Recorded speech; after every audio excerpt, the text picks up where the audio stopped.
बिंदु संयुक्तं नित्यं ध्यायन्ति योगिना कामदं मोक्षदं चैव ओंकाराय अविरल शब्दगणौघ प्रक्षालित सकल भूतल कलंका मुनिविरूपासी तीर्था सरस्वती अर्तनो दुरितं अज्ञानतिमिरां ध्यानां ज्ञानाञ्जनशलाकया चक्षुरुन्मीलितमेन तस्मै श्री गुरुवे नमः।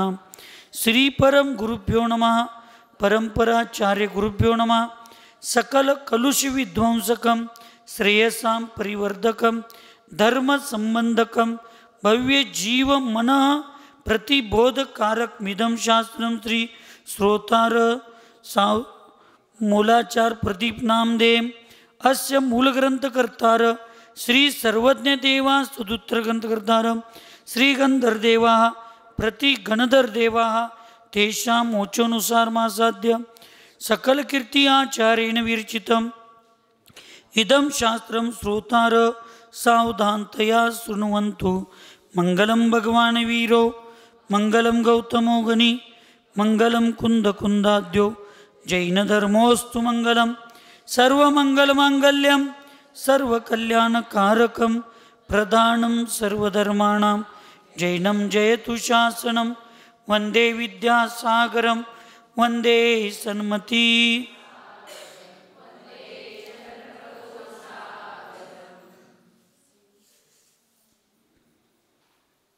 आचार्य श्रीमन्तं मुक्तिभर्तारं वृषभं वृषनायकं धर्मतीर्थकरं ज्येष्ठं वंदे नन्तगुणावं ज्ञानाचार फलप्राप्ता नरः सिद्धत्रियोगिनां नत्वा वश्रेष्ठधाज्ञानाचारं विश्वाग्रदीपकं। पंच परमेष्टि भगवान की, अहिंसामय विश्व धर्म की, सिद्धांत शास्त्र की, चारित्र चक्रवर्ती 20वीं सदी के प्रथमाचार्य शांति सागर जी महाराज की, संत शिरोमणि आचार्य गुरुवर विद्यासागर जी महाराज की, शांत मूर्ति वत्सल रत्नाकर आचार्य गुरुवर सन्मति सागर जी महाराज की, 3,9 करोड़ महामुनि राजों की आज के आनंद की।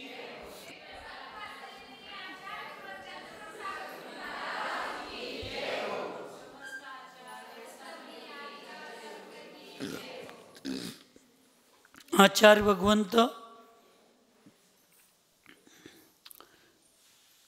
सकल कीर्ती महामुनिराज मूलाचार प्रदीप या महान ग्रंथामध्ये 6व्या अधिकारात शुक्ल ध्यानाचे स्वामी कोण असतात याचं कथन काल केलेलं होतं। आज ध्यानाची महिमा काय आहे ते 2093 नंबरच्या श्लोकाच्या आणि गाथेच्या माध्यमातून सांगणार आहेत।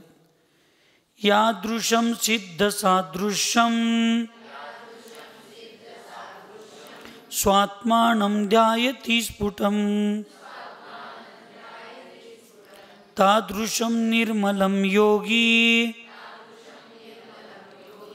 निश्चितं लभते चिरात् निजात्मध्यानमात्रेण नंत दुष्कर्म पुद्गला क्षीयन्ते ध्यानिनां योनं यथा व्रजेन चाद्रया ध्यान प्रदीप योगेन मोहान्यानतमोकिलं प्रणश्यति सतां शीघ्रं जायन्ते ज्ञानस्पन्दमा संपदः योगशुद्धि प्रजायेत सध्यानेन यथा यथा पुंसां महत्रय सर्वा उत्पद्यन्ते तथा तथा।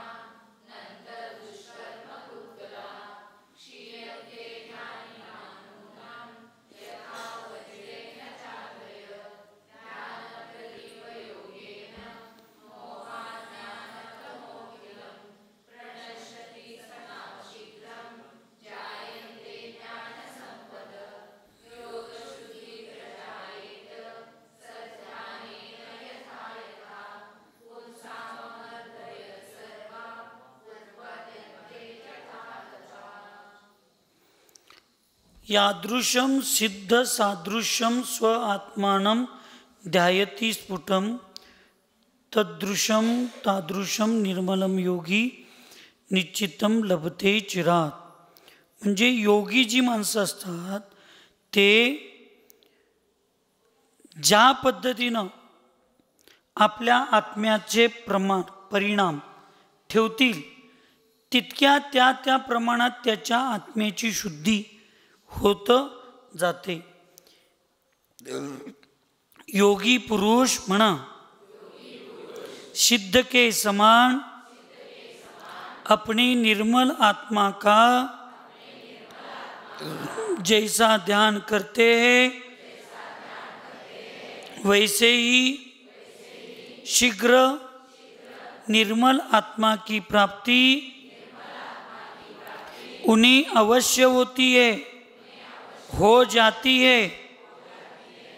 ज्या पद्धतीनं योगी पुरुष सिद्ध भगवंतांच्या समान आपल्या स्वतःच्या निज आत्म्याला जेवढ्या पद्धतीनं निर्मल शुद्ध कषायांची मंदता ह्या सगळ्या गोष्टी करतात तेवढ्या प्रमाणात शीघ्र म्हणजे लवकरात लवकर त्यांचा आत्मा तेवढ्या प्रमाणात निर्मल बनत जातो. आता हे कोणाकडे आहे? आपल्या स्वतःकडे आहे का दुसऱ्यांच्याकडे आहे? हे सगळं कोणाच्या हातात आहे? आपल्या स्वतःच्या हातात हे सगळं आहे. परंतु आपलं तिकडं लक्ष नसतं. तुझ आहे तुझ पाशी सुशांत परी तू जागा चुकलं असं म्हणाय की म्हणजे सुशांत असं नाव नाही त्याच्यात सांगितलं आहे की नाही. सगळं कोणाजवळ आहे? आपल्याजवळ आहे. पण आपण शोधत कुठं बसतोय? बाहेर जगामध्ये शोधत बसतो. तर तसं नाही. जेवढ्या प्रमाणात आपण आपल्या परिणामांची निर्मळता करतो तेवढ्या प्रमाणात आपला आत्मा हा पवित्र शुद्ध आणि कशायनी मंद झालेलाच असतो. एकदम काहीही होत नाही. सूर्य एकदम उगवत नाही, सूर्य एकदम मावळत नाही, मोक्ष एकदम मिळतो काय? ही म्हणायची भूमिका आहे. 14व्या गुणस्थानातल्या शेवटच्या परिणामांनी एकदम मोक्ष मिळतो म्हणायची भूमिका वेगळी आहे. पण ते सगळे त्याच्यात सगळ्यात सोपं उदाहरण आचार्यांनी शास्त्रामध्ये पटवून नेण्यासाठी काय दिलं? एक दगड आहे किंवा एक लाकूड आहे. सुशांत, एक दगड आहे किंवा एक झाड किंवा एक लाकूड आहे. त्याच्यावर आम्ही 50 घाव करायला लागलो कुऱ्हाडीनं किंवा घणानं. 91व्या घावानं ते तुटतं. मग आम्ही 91वा घाव सगळ्यात बलशाली आहे म्हणायचं काय? तुटायला 50 घाव निमित्त आहेत म्हणायचं? ऐकू येत नाही. शाला ज्ञानी म्हणतात. अज्ञानी काय म्हणतोय? सर तू 50 मारलास तुला तुटलं नाही बघ, सर बाजूला म्हणतोय.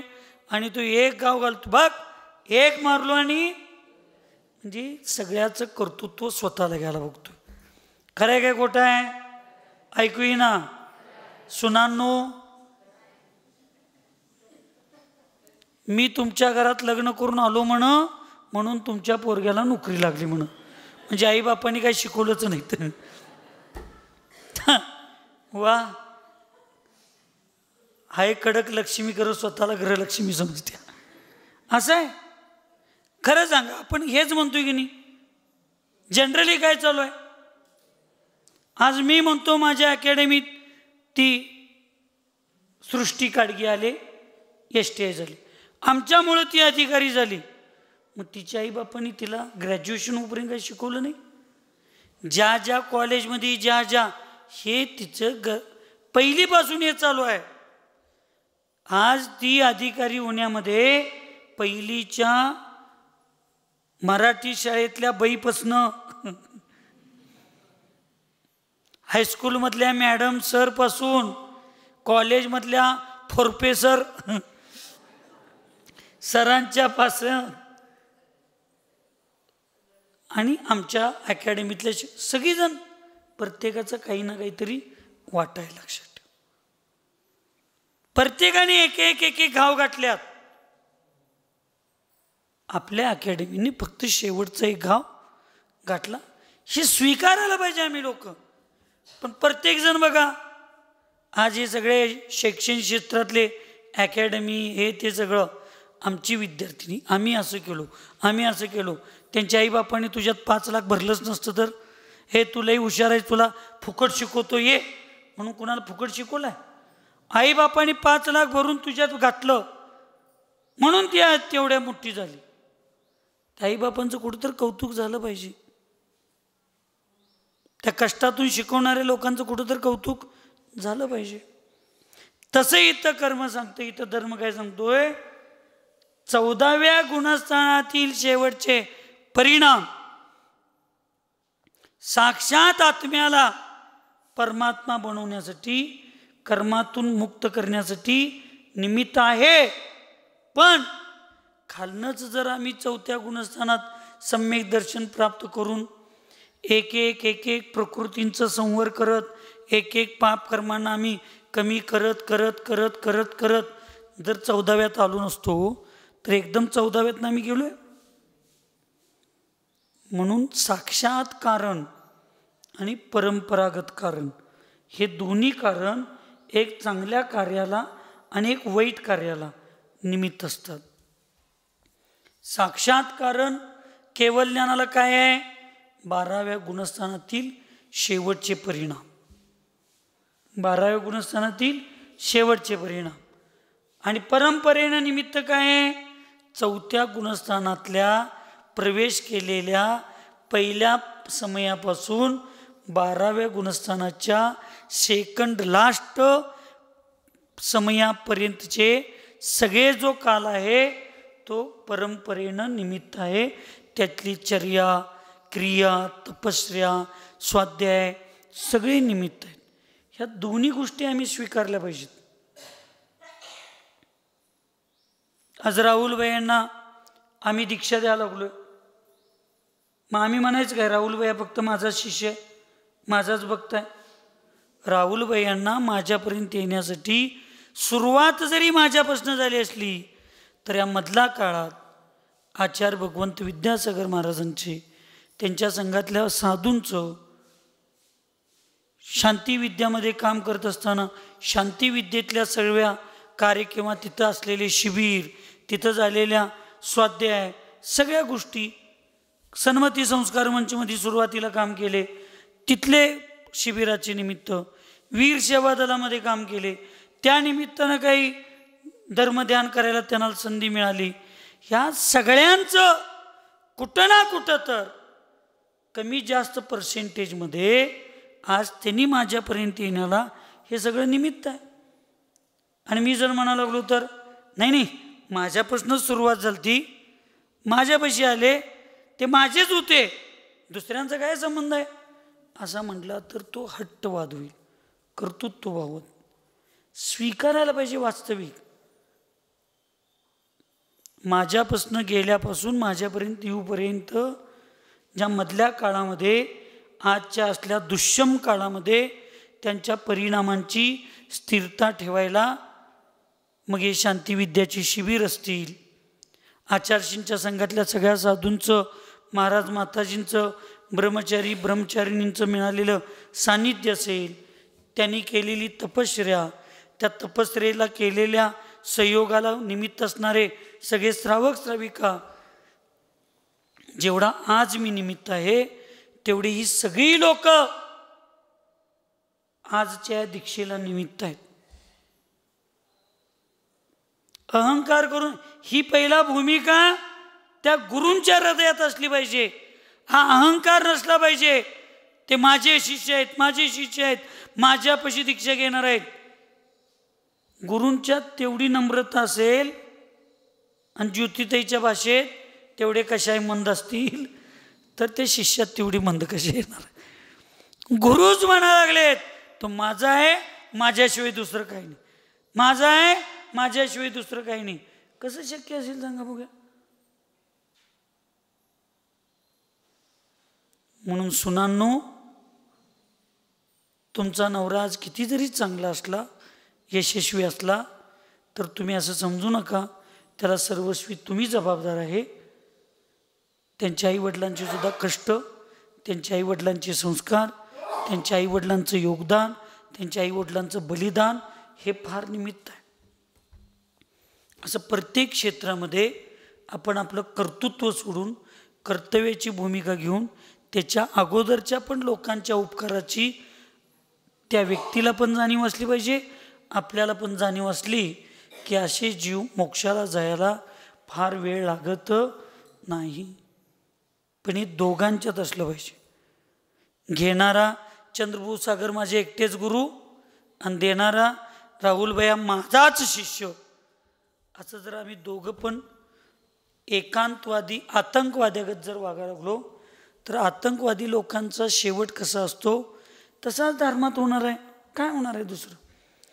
म्हणून जेवढे जेवढे परिणाम आमचे उज्ज्वल होत जातील, तेवढ्या तेवढ्या रूपामध्ये आमचा आत्मा शुद्ध होत चालला आहे. आणि जेवढा शुद्ध व्हायला लागला आहे, तेवढ्या प्रमाणात सिद्धत्वाच्या दिशेनं तिची वाटचाल एक एक एक एक पाऊल पुढं चाललं आहे.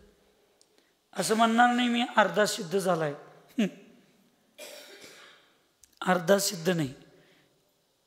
असिद्धत्व हे औदैहिक भाव आहेत, शायोपशमिक भाव नव्हे. त्यामुळे जरा झाले जरा राहिले असं नाही. आत्म्याची उज्ज्वलता थोडी झाल्यास थोडी राहिल्या होईल, पण सिद्धत्व एकदमच मिळणार आहे. पण सिद्धत्व एकदम कुठल्याही चारित्र्यामुळे मिळत नाही. त्याची थोडी थोडी प्रगती होत होत होत होत जात आहे. ही कर्मभूमी आहे, लक्षात ठेवा. आज झाड लावलं म्हणजे 2 मिनिटात लगेच फळ येण्यायोग्य होत नाही.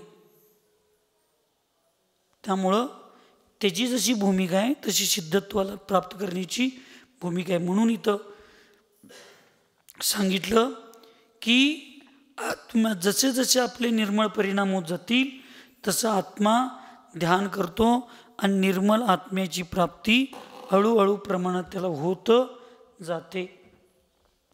आणि सगळ्यात जास्त संधी, माझ्यापेक्षाही जास्त संधी आता माताजींना आहे. का?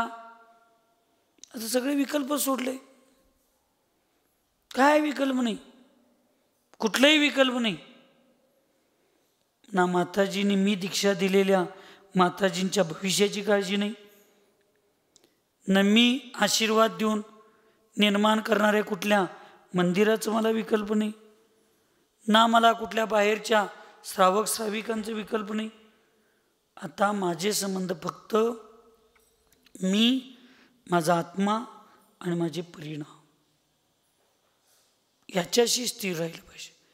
आणि त्याच्यात एकदम स्थिर जास्त काळ राहत नसेल तर त्या स्थिर राहण्यासाठी जे मटेरियल आहे, नमोकार मंत्राचं जाप्य, स्वाध्याय, चिंतन, आचार्यशींच्या मुखातून ऐकलेलं काही स्वाज्ञान, त्या सगळ्याचं चिंतन हे त्याचं आता स्थिरतेचं साहित्य आहे. हे चिलखत आहे आता आमचं. ती चिलखत आमच्याजवळ असलं पाहिजे. जिस प्रकार वज्र से पर्वत चूर चूर हो जाते, उसी प्रकार अपने आत्मा का ध्यान करने मात्र से ध्यानी पुरुषों के अनंत अशुभ कर्मों के पुद्गल क्षण भर में नष्ट हो जाते. म्हणून मी परममती माताजींना मागणं हिंदीत आणि तिजुते तमिळमध्ये कधी पण विचारा, मी त्यांना स्पष्ट सांगतोय, अर्जव सागर महाराजांच्या मुळं तुम्हाला धर्म कळला. अर्जव सागर महाराजांच्या मुळं तुम्ही प्रतिमा घेतला. अर्जव सागर महाराजांच्या मुळं तुम्हाला दीक्षाचे भाव झाले. त्यामुळे तुमच्या आयुष्यात दीक्षा देणारा जेवढा तुमच्यासाठी उपकारक आहे त्याच्यापेक्षा जास्त उपकारक दीक्षा घेण्याची योग्यता तुम्हाला बनवणारे साधू तुमच्यासाठी जास्त उपकारक आहेत. लक्षात, जास्त उपकारक आहेत. मी असली सासू नाही की सून चांगली आहे म्हणजे माझी सून चांगली आहे, माझी सून चांगली आहे, मी गावात मिरवत बसणार नाही. माझी सून चांगली आहे याचं कारण त्या सुनेला जन्म देणारी आई वडिलांचे संस्कार चांगले आहेत हे सांगून मग ती माझी सून आहे म्हणून सांगणारा मी अशी मी सासू आहे. तुमच्यासारखी सासू नाही मी, प्रत्येक गोष्टीत अहंकार करणारी. तसं अर्जव सागर महाराजांचं त्यांच्यावर उपकार आहेत, त्यांनी त्यांना घडवलं. त्यामुळे मी एकदा दोनदा त्यांना सूचना सुद्धा दिली की तुम्ही प्रवचनाच्या वेळेला ते अर्जव सागर महाराजांचा जयकारा घातला तर मला नका एवढं वाईट वाटणार नाही, उलट मला आनंद वाटेल. नाहीतर माझ्या भीतीपोटी जर तुम्ही अर्जव सागरांचा जयकारा देत नसाल तर तुम्हाला निन्नव नावाच्या पापाला निमित्त मी ठरेन. कारण ज्यांनी शिकवलं त्यांचं नाव कधी विसरायचं नसतं. दीक्षा दिलेल्या गुरूंना, शिक्षा दिलेल्या गुरूंना कोण विसरतंय? त्यांचा अध्यात्मामध्ये कधी चांगलं होत नाही. आणि जन्म देणाऱ्या आईबापांना आणि पालन पोषण करणाऱ्या लोकांना विसरणाऱ्या मुला मुलींचं कधी भविष्यात चांगलं होत नाही, कधी होत नाही. वास्तविक सत्य आहे. त्यांनी आमच्याशी कसं वागले याच्याशी संबंध नाही, पण आज जगच आम्ही त्यांच्यामुळं बघायला लागलो. सगळे गुरु, सगळी लोक चांगलीच असतात, लक्षात ठेवा. काही अशुभ कर्माच्या उदयात घडत असतात. आई वडिलांच्याकडे चुका घडतात, गुरूंच्याकडे चुका घडतात, शिष्यांच्याकडे चुका घडतात. हे सगळे अशुभ कर्माच्या उदयात होत असतात, त्याच्याबद्दल नाही. पण आम्हाला हे स्वीकारलं पाहिजे. आज आचार्यजींनी मला ब्रह्मचर्यवत दिलं नसतं, सन्मती सागर महाराजांनी मला दीक्षा दिली नसती, ह्या सगळ्या इथं बसण्याला आशीर्वाद दिलं नसतं तर चंद्रपूर सागर महाराज एवढे मोठे झाले असते का? नाही. लक्षात ठेवा, कधीच नाही. मग सन्मती सागर महाराजांचं मला फक्त दीक्षा घेतल्यावर 5 वर्ष सान्निध्य मिळालं. बाकीचं आयुष्य मी माझ्या कर्तृत्वानं करायला लागलोय.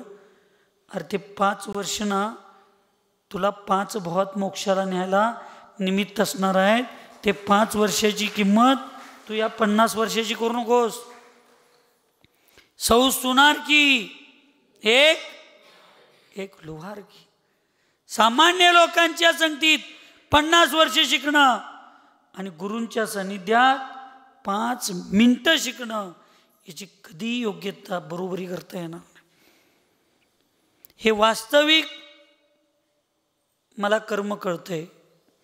म्हणून मी कधीही कुठल्याही महाराजांना, कुठल्याही माताजींना मी त्यांच्या गुरूंच्या पासून परिणामांनी लांब नेण्याचा कधी प्रयत्न आजपासून केला नाही, इथून पुढं सुद्धा मी करणार नाही.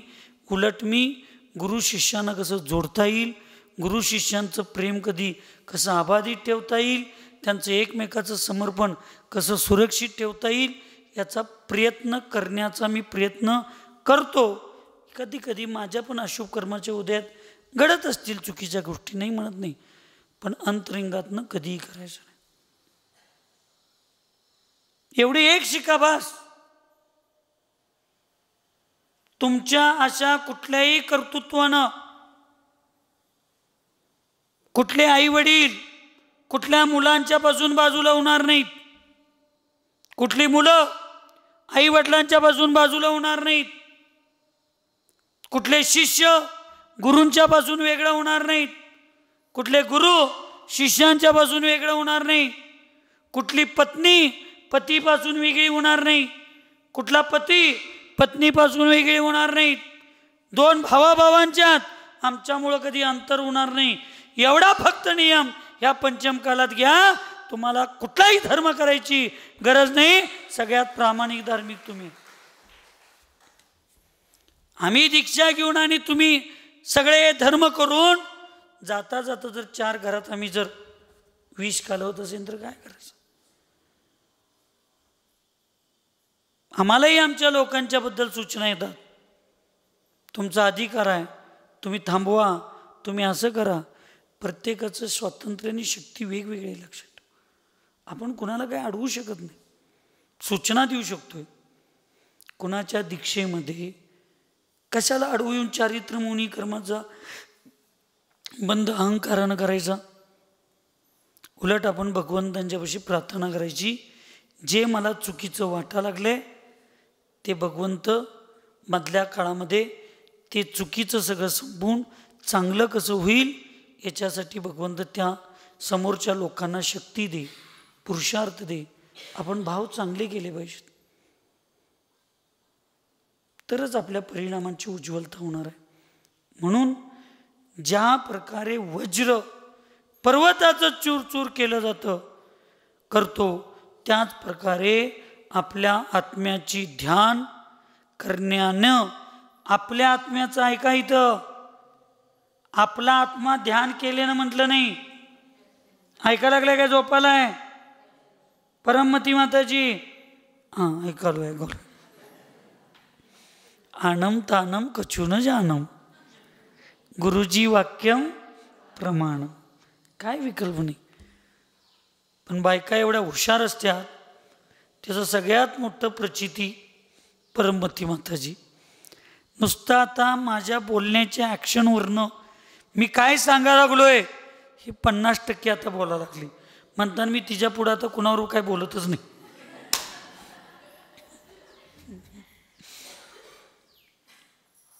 काय कळू दे नाही कळू दे.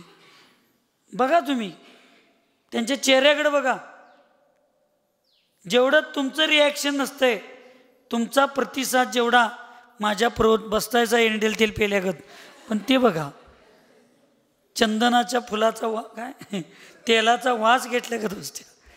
काय पण सांगा, हसत्याच बघून. असं असतं. म्हणजे आता मला सगळं कळालंय म्हणजे तिला एवढंच माहिती आहे, गुरु कधीही चुकीचं सांगणार. गुरु जे सांगायला लागलेत ते चांगलंच सांगायला लागलेत. कळलं नाही कळलं तरी हो म्हटलं तर त्याच्यातच भविष्यातील सर्व भाषाचं ज्ञान त्या जीवाला नक्की होणार. कारण ती भाषाच्या अहंकारात अडकली नाही, गुरूंच्या भावनेमध्ये ती अडकून पडली. जरा तुम्ही कन्नडमध्ये बोला, महाराजी कन्नड नको मराठी बोला. जरा हिंदीत बोलायला लागलं, हिंदी नको मराठी बोला. एक दिवस वेगळ्या भाषेत बोललं तर तुम्हाला चालत नाही. आज 3 महिने ती सगळं वेगळ्या भाषेतच ऐकायला लागली, पण एकदा सुद्धा म्हणली नाही कधी कधी तर हिंदीत बोला, कधी म्हणली. आणि कधीही चेहऱ्यावर भक्ती पाहिजे, श्रद्धा पाहिजे. मूर्ती बोलत नाही, पण श्रद्धा जर असेल तर मूर्ती तुम्हाला बोलून दाखवते. तसं भाषा कळत नसेल तर गुरूंची भक्ती त्या भाषेचं ज्ञान तुम्हाला करवून देते. हा जैन धर्माचा सिद्धांत आहे. लक्षात, श्रद्धा पाहिजे. म्हणून आत्म्याचं ध्यान, कुठल्या आत्म्याचं? स्वतःच्या आत्म्याचं. आत्म्याने ध्यान करायचं हे तर माहिती आहे, पण आत्म्याने कुणाचं ध्यान करायचं? स्वतःच्या आत्म्याचं, स्वतःच. म्हणून स्वतःच्या आत्म्याचं ध्यान केल्याने ध्यानी पुरुषांच्या अनंत अशुभ कर्मांच्या पुद्गल क्षणभरामध्ये नष्ट होतं. किती? क्षणभरामध्ये. इस ध्यान रूपी दीपक के म्हणा, किती लक्ष आहे बघा भाषा. इस ध्यान रूपी दीपक के संबंध से सज्जन पुरुषों का मोह और अज्ञान रूपी समस्त अंधकार बहुत शीघ्र नष्ट हो जाता है और बहुत ही शीघ्र ज्ञान रूपी संपत्ति प्रकट हो जाती है। फार लवकर ज्ञान रूपी संपत्ती सुद्धा प्रकट, म्हणजे संपत्तीचा खरा अर्थ काय सांगितला? कशाला संपत्ती म्हणायची? ऐकू येत नाही बाबू काका? युवर गुगल पे काय 50 रुपये आलं, 60 रुपये आलं, ही संपत्ती नव्हे. खरी संपत्ती काय? ज्ञान. कुठलं ज्ञान? सबको तो जाना निज को न जाना, कैसा ज्ञान धारा तूने आपना पिछाना. काका नवा हां, काकू लगी काकाकडे ध्यान गेलं, अमृता काकूचं. आपा आपा म्हणजे आत्मा. पूर्वी लोक वडिलांना काय म्हणत होती? आम्ही तर म्हणत होतो आमच्या वडिलांना आप्पा. भक्ती होती, श्रद्धा होती, सगळं होतं, पण त्याचं महत्त्व ते गेल्यावर, मी धर्मात आल्यावर कळलं. शरीरात जेवढं आत्म्याचं महत्त्व असतं ना, तेवढंच परिवारामध्ये वडिलाचं महत्त्व असतं. लक्षात ठेवा. बुद्धी, मन, हृदय हे सगळं आईची जागा घेऊ शकते, पण आत्म्याची जागा फक्त वडील घेऊ शकतो. का बरं? आत्मा दिसत नाही, पण सगळं कार्य तोच करवत असतो. तसं वडिलाचं कष्ट डोळ्यांना लोकांना दिसत नाही, पण परिवार चालवण्याचं सगळ्यात मोठं दुःख आणि कष्टाची जबाबदारी कोण घेतो? म्हणून त्याला आप्पा हा शब्द आला. शरीरात जेवढं आत्म्याला महत्त्व आहे, तेवढं परिवारात वडिलांना महत्त्व आहे. समजावून घ्यायला पाहिजे. आम्ही तिकडे लक्ष देत नाही. म्हणून आज मला आईचं नाव घेतल्यावर फार आठवण किंवा त्रास होत नाही, पण माझ्या वडिलांचा विषय जेव्हा येतो नक्की मन भरून येतं. कारण आज मी या ठिकाणी आहे आणि हे जे तुम्ही म्हणताय म्हणून माझ्यात जे कौशल्य थोडंफार आहे, त्या सगळ्या कौशल्याचं पूर्ण श्रेय ते आमच्या वडिलांना जातं. कारण त्यांनी लहानपणापासून मला ते शिकवलं. तसं इथं आचार्य सांगतात, खरी संपत्ती काय आहे? ज्ञानरूपी संपत्ती आहे. आणि आत्म्याचं वास्तविक स्वरूप आणि रूप आचार्य कुंदकुंद भगवंतांनी काय सांगितलं? ज्ञान हेच ज्याचं शरीर आहे त्याला आत्मा म्हणतात. आत्म्याची व्याख्या काय सांगितली? ज्ञान हेच ज्याचं शरीर आहे त्याला काय म्हणतात? आत्मा म्हणतात. आणि म्हणून इथं सांगितलं, ह्या ध्यानरूपी दीपकाशी संबंध आल्यानंतर सज्जन पुरुषांचा मोह आणि अज्ञानरूपी समस्त अंधकार म्हणजेच मिथ्यात्व नष्ट होतं आणि लवकरात लवकर ज्ञानरूपी संपत्ती प्रगट होते. कसली संपत्ती आहे ज्ञानरूपी संपत्ती? ज्ञानरूपी संपत्ती विश्वातील एकमेव संपत्ती अशी आहे जी संपत्ती चोराकडून चोरली जात नाही, डाकूकडून डाका गाठली जात नाही, राजाकडून काढली जात नाही, रागानं फाडली जात नाही, अग्नीनं जाळली जात नाही, पाण्यामध्ये विरघळली जात नाही. अशी सदा स्वतः सुरक्षित आणि ज्याला आधारभूत केलेली आहे त्याला सदैव सुरक्षित ठेवणारी एकमेव संपत्ती या विश्वामध्ये कुठली असेल तर ती सम्यक ज्ञानरूपी संपत्ती आहे. केवळ ज्ञानरूपी संपत्ती आहे. त्या संपत्तीसाठी आमची धडपड पाहिजे, तर आम्ही संपत्तीवान धनवान होणार. ज्ञानालाच संपत्ती मानणारे ज्ञानवान होतात, गुणालाच संपत्ती मानणारे गुणवान होतात, रत्नत्रयालाच धर्म समजणारे धर्मवान होतात.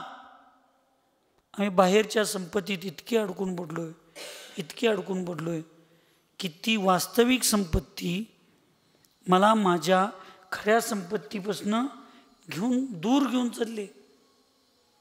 जसं मुलं बायकोच्या प्रेमात इतकं अडकून पडतात की बायकोच माझं घर चालवणार आहे असं समजतात, पण खरं घर जिनं चालवली त्या आईपासून ती मुलं लांब जात असतात. खऱ्या घराच्या सुखापासनं, खरं घरकुलापासनं ती लांब जात असतात. पण त्यांना काय वाटत असते, ह्या म्हाताऱ्या माणसांच्यामुळं माझं काही नाही, आता भविष्यात ही मला सुख देणार आहे, म्हणून तिच्या आरी जाऊन खऱ्यापासून लांब जातात. तसंच हा अज्ञानी जीव या बाहेरच्या संपत्तीच्या आहारी जाऊन खऱ्या संपत्तीपासून इतकी दूर चालला आहे, त्याला लक्षातच येईना मी किती लांब चाललोय ते. म्हणून ती संपत्ती महत्वाची आहे. इस श्रेष्ठ ध्यान के द्वारा जैसे जैसे मनुष्यों के योगों की शुद्धि होती जाती है, वैसे ही उनको समस्त बड़ी बड़ी रुद्धियां प्राप्त होती जाती है. ज्या पद्धतीने हे श्रेष्ठ ध्यान, शुक्ल ध्यान आणि वर्तमान मधलं धर्म ध्यान, ज्या ध्यानाच्या द्वारे मनुष्यांच्या योगांची, मनाची, वचनाची, कायेची शुद्धी होत जाते, तसं समस्त मोठ्या मोठ्या रिद्धी सिद्धी त्या जीवाला काय होत असतात, प्राप्त होत असतात. आणि ती रिद्धी सिद्धी प्राप्त जरी झाली तरी मोठमोठ्या साधूंना त्याच्याकडे लक्ष, कारण त्यांना माहिती आहे कधी ना कधीतरी रिद्धी आणि सिद्धी दोन्ही सोडायचे आहे, कारण ही दोन्ही पण आत्मसिद्धीपासून पृथक आहेत. माझी खरी सिद्धी कोणती आहे? आत्मसिद्धी माझी खरी सिद्धी आहे. आणि त्याच्यासाठी मला हे सगळं मी आतापर्यंतचा खेळ मांडलेला आहे. आणि तो खेळ आपल्याला समजला पाहिजे. काय खेळ करा लागलोय, त्या खेळाचे नियमच माहीत नसतील, त्या खेळाचा अर्थच माहीत नसेल तर खेळ खेळून काय उपयोग नाही. लक्षात ठेव. तसं जो धर्म मी करा लागलोय त्या धर्माचे नियम, त्या धर्माची आचारसंहिता, त्या धर्माचं अनुशासन, त्याचं सगळ्या गोष्टी समजावून घेऊन आपण सगळ्यांनी केलं पाहिजे. म्हणजे जे ध्यान आपण करतो ते ध्यानच मला केवळ ज्ञानाच्या जवळ घेऊन जाणार आहे. ते ध्यानच माझ्या अनादि काळातून केलेल्या परिणामांच्या माध्यमातून केलेल्या कर्माच्या सुमेरू पर्वताच्या ढिगाला फोडणार आहे, त्याचं चूरचूर करणार आहे. म्हणून आत्म्यासाठी आत्म्याच्या मार्फत केलेलं आत्मध्यान हेच मोक्षासाठी निमित्त आहे, कारणभूत आहे.